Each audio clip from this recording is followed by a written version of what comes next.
Now let's go to our top story because Donald Trump has gone to war with the BBC as the White House has accused the corporation of purposeful dishonesty and 100% fake news. Washington launched its attack over the way a Panorama documentary selectively edited a speech made by the president. We're going to walk down to the Capitol and I'll be there with you. And we fight.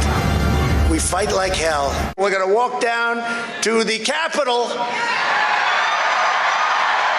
and we're going to cheer on our brave senators and congressmen and women. Well, Caroline Levitt, Donald Trump's press secretary, hit out saying that British taxpayers are being forced to fund a leftist propaganda machine. Well, with us now is former BBC executive and presenter Roger Bolton. Now, Roger, the best defence I've heard from the BBC is that this was a mistake. Can you really argue it was a mistake? What happened? They fell accidentally into the editing studio? I can't tell you. It was wrong that it should have been edited in that way. But let's start where we are. What the facts are. You shouldn't believe the White House. It lies. Trump lies. And the fact is that Congress, both the House of Representatives and the Senate, voted to condemn and to impeach Donald Trump by the Senate by 57 votes to 43 because of trying to stage a coup, a self-coup as they called it. These are the facts. Now, and also, by the way, 7 Republicans voted for that as well. He is now trying to rewrite history. He encouraged people to go to Washington. He used language consistently just short of the line, to fight and so on. And what did he do the moment he got back into power? He pardoned over 1,000 people who'd been convicted of a variety of very serious offences. He was trying to deny the democratic decision of the American people who voted for Joe Biden. And subsequently, remarkable that you've said, Roger, it's remarkable that you've accused Donald Trump of rewriting history when we've just played a clip of the BBC selectively editing a speech quite literally to redisplay and to twist falsely what he said. It's quite possible to say both things. Trump said of the Democratic election in the States, it was a big steal. Nobody in the courts and anywhere else have supported that. His own vice president agreed that it was a fair election and signed it into law. What is happening is Trump is trying to rewrite history. Now, let's look at the question of the Panorama. The overall program was fair. That editing was not fair and should not have been done. But by looking at a small example like that, you miss the bigger picture of what Trump was up to. And there is a propaganda campaign going on here against the BBC for a variety of reasons. The BBC has made a mistake. It should come out. It's wrong of it not to come out and explain the circumstances. But to use one small example to suggest that the whole organisation is biased, and for you to take seriously the White House talking this being 100% propaganda when their record in relation to the truth is, well, shall we say, strange. Sorry, Roger, can we just stop you there? The idea that this is just one small example of BBC bias, this is not the only controversy that the BBC has found itself caught up in. A few months ago, there was a film about the war in Gaza, which was narrated by the son of a Hamas minister. The BBC has admitted it was wrong over that. It's not just one example. It's a whole series of quite serious examples of BBC unbiased, isn't it?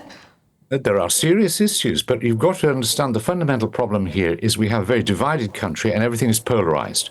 And people are locked into their silos and they only see what they want to hear. If you look at the Middle East situation, Danny Cohen, who's the former director of television at the BBC, runs a propaganda organisation effectively supporting the Netanyahu government. No problem Roger, about Danny that. Cohen isn't here and he would absolutely very strenuously deny that. I want to just challenge what you said before, though. You spoke about, Roger, you spoke about people being in silos.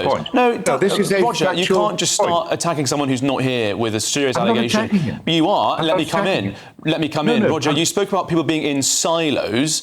The whole point of a national, a public service broadcaster, as it tries to go beyond those. It tries to, report accurately and fairly. They're putting people more further into silos by willfully misleading the audience, as is the allegation against the BBC. The BBC should be above those silos, but actually, contrary to your position, it's making it worse. No, I agree with you. It should be up. By the damn code, it's just a factual point. It runs a media monitoring organization, and just check it out. There's nothing wrong with that, but it should be known that that's what he does. Like others, run others. What I'm trying to make the point is everything's polarized. People are attacking the BBC because largely they want their position to dominate. It's like being in the middle of the road and being hit by traffic going both ways. Now, in these circumstances, it's crucial the BBC doesn't make mistakes. And it has made mistakes. But get them in proportion and recognize what's going on here. There's a propaganda war going over in the Middle East. There's a propaganda war going on with the White House. The White House is trying to rewrite history about what Donald Trump did. But the BBC is literally rewriting history. That's the evidence we've demonstrated. That's what the Telegraph has shown. The BBC itself is rewriting history. Is this not an example, Roger, of the BBC conducting its own propaganda campaign, as you put it? No, it's BBC making mistakes it shouldn't make. But for you to generalize as a journalist, from you to generalize from one example to say the whole thing is biased is not. Just one example. You've got to have a more substantial I think we've listed a couple of other examples. Just very quickly. Right. But look at the number of examples of Trump lying.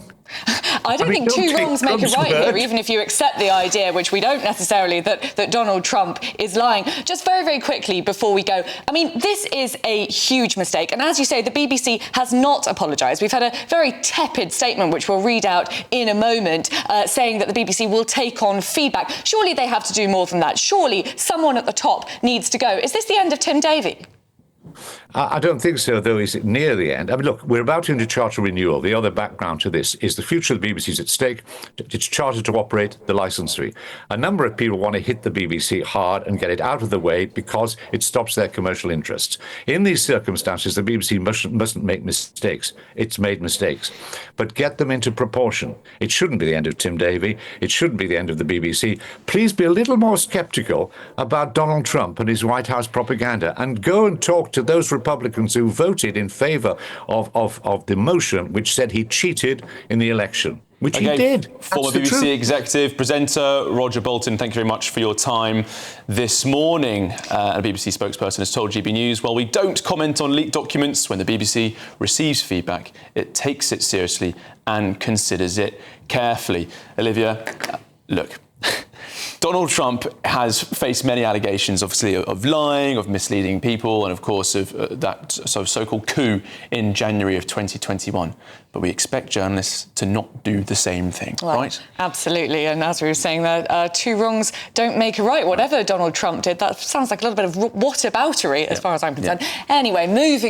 Using the internet without a VPN, a virtual private network, is a bit like taking to the road without car insurance. All it takes is one unlucky moment to cost you a lot of cash. This video's sponsor is Private Internet Access.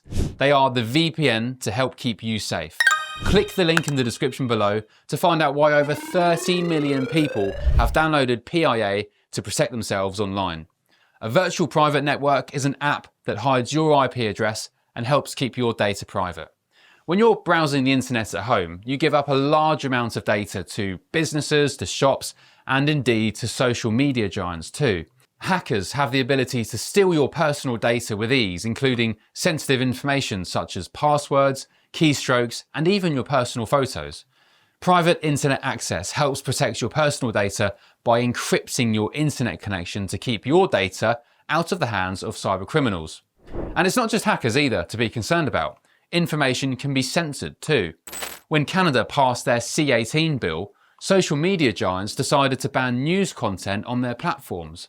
But PIA can protect your ability to consume the news and content you love. Private Internet Access is available for Windows users, Mac OS, Android, Linux, iOS, and you can use one PIA subscription to protect an unlimited amount of devices. And we've got a huge GB News discount for you too. Click the link in this video's description and you'll get a massive 83% off PIA. That's under £2 a month, the price of a coffee, and you'll get an extra 4 months completely free on top. Also, there's a 30-day money-back guarantee too. Visit piavpn.com/GBnews to start protecting yourself digitally today. wasn't just that strong line coming from Caroline Levitt. She also said that when she comes to the United Kingdom, she's in hotel rooms forced to watch the BBC, and it upsets her day. We should tell her GB News isn't too far away. Yes, exactly. Not to mention, she's probably staying many times in Turnberry Hotel, so she could have a chat with her boss to change the station and put on GB in the background. But no, I mean it's a big deal, and especially if you look at the way it was, edited. The actual statements, I think there was something like 54 minutes apart, and they didn't make it clear that they were just doing a montage. But, at the end of the day, President Trump is going to be okay with all of this. But the people who should really be upset about this are the British people who have looked to the BBC, the state broadcaster, for their news. And I remember during that time, because it was the lead up to the US election, so just before, just a little over a year ago this time, and people were so adamant that January 6th should be such a huge voting issue. Of course, it was not. Illegal immigration and the economy was. But I just couldn't figure out, why are people taking this out of context? No, it was not a great day for our country, but I think there is still a lot more to come out about this day that we don't know, so watch this space. But a lot of people in this country were completely misinformed about that. I'm fascinated by the potential ramifications on the relationship between the US and the UK. Obviously, Keir Starmer has spent quite a lot of time this year cozying up to Donald Trump. How do you think the Prime Minister feels about this misstep on behalf of the state broadcaster? Do you think he's angry with the BBC, and could he do something about that? Well, I mean, I don't know the control or not control that the Prime Minister has with regards to the BBC, but we do know there is massive bias against President Trump. I will tell you, as somebody that goes on, a lot of their local radio stations or other things, there's a very clear bias. And that's one thing, if you want to be an opinion show and you want to know that you're like left-leaning or right-leaning. But if you are supposed to be an unbiased show, that's unacceptable, because, again, the people it's affecting are the people in the United Kingdom who will not have accurate information. And then, 6 months later, a year later, they come out and they're like, oh, wow, that wasn't real. Well, Jennifer, do you know what's particularly astonishing for me? It's that edited clip of Donald Trump making that speech. It's almost like an hour later, the two remarks. How has it taken so long for that detail to come out? Obviously, the whistleblowing memo is alerting it to all of us now publicly, and the front page of the Telegraph, that's a pretty good platform to let people know. But it is quite strange that edit was able to take place and people just bought it. Does that maybe suggest a wider problem within the corporation, where this sort of representation is just taken at face value without people properly questioning those edits? 100%. That is exactly what it is. And I'll tell you a true story. Last July, not this past July, so a year and a half ago, July, I was doing a radio interview with one of the BBCs, and I brought up the fact of, well, we now know that the Russia collusion was a hoax paid for by the Hillary Clinton campaign. And the presenter, I won't mention the name, said, no, Jennifer, that's your conspiracy theory. That's not true. And I said, excuse me, that's not my conspiracy theory. We know that it's happened because Hillary Clinton paid a fine for that. So here we were 2.5 years later after the fine was paid, and the BBC is still fact-checking me incorrectly on this. So yes, these things are allowed to dangle out there, and people don't question them because, again, they think it's the state broadcaster and they're just getting the facts. I mean, I think there are people who would argue that, and in fact we had one of them on the show a little bit earlier, Roger Bolton, former BBC executive, that, this was someone relatively junior in the organisation who made a mistake. It shouldn't have slipped under the radar. The BBC have almost sort of apologised. If the BBC came out now and issued a proper apology instead of what they've done, which is, saying that the BBC takes on feedback, do you think that would be enough to mollify Donald Trump and potentially repair that perhaps slightly fractured relationship between the US president and our Prime Minister? Look, I don't know how much this is going to actually, to answer your question, I don't, because this is not a one-off. If this had not happened over and over against, at the BBC, where it seems very biased against the president, I mean, I tell you that as somebody that goes on there often, then maybe you could say, okay, like you said, it was a junior, it was an editing mistake. But I think this was intentional. And again, why weren't they on, the second after this happened, 3-4 days ago, giving an apology apology saying heads will roll, and this is unacceptable. Why is it not this huge correction? Instead, the woman came on and said, in some quarters, this is being discussed. Okay, Jennifer Ewing, thank you so much for your Thanks time for having me. this morning. Well, let's go and speak to the associate editor of Labour Uncut, Kevin Maher. Kevin, thank you very much for your time this morning. You've just heard from Jennifer there, I hope, talking about how you've seen this statement from the BBC internally, talking about criticism from some quarters. The White House is quite a large quarter, wouldn't you say? It is. I mean, this program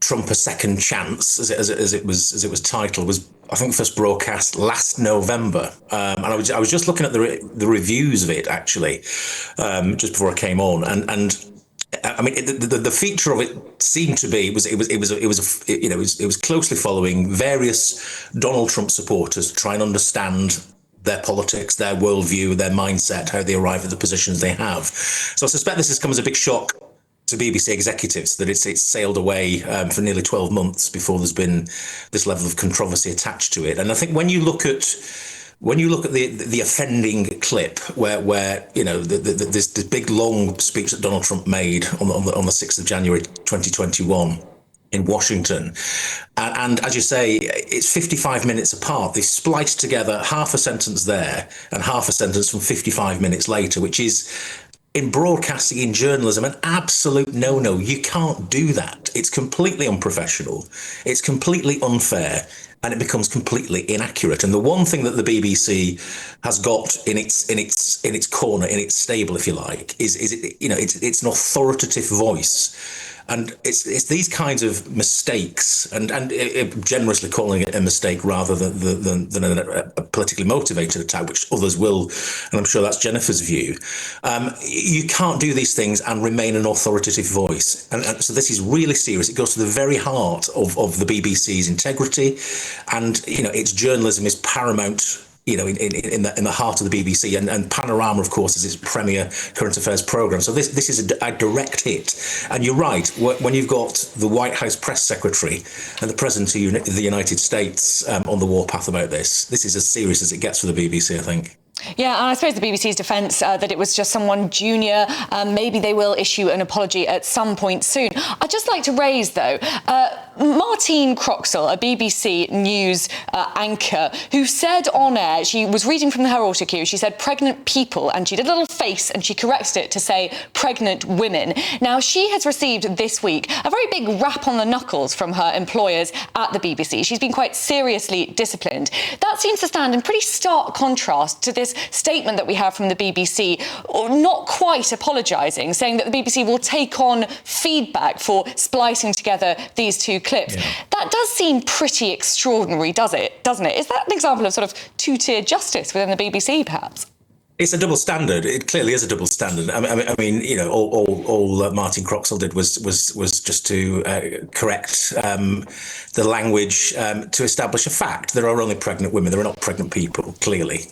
So I think that was absolutely fair enough. I think there are 20 complaints. I suspect most of them utterly vexatious. And the BBC kind of jumps and, as you say, raps her across the knuckles for amending the script. And you can't make a big fuss about things like that and not make a big fuss about issues like this. This is really serious, I think. This is a documentary. This is a good documentary. I was watching bits of it before I came on. I'm not going to watch the whole thing, but it's an important documentary. It's important that we understand the kind of motivations of your average Trump supporter. That's fair enough. But I think that when you then kind of put aside that impartial lens and then you go for Donald Trump because you don't like Donald Trump, that's how it comes across. You can't do that and be a journalist. You can do that and be a columnist. You can do that and be a commentator. That's fair enough. But you can't do that and be a journalist. And the BBC's journalism are the crown jewels. And this besmirches them. All right. Associate Editor of Labour Uncut, Kevin Maher, thank you very much for your time this morning.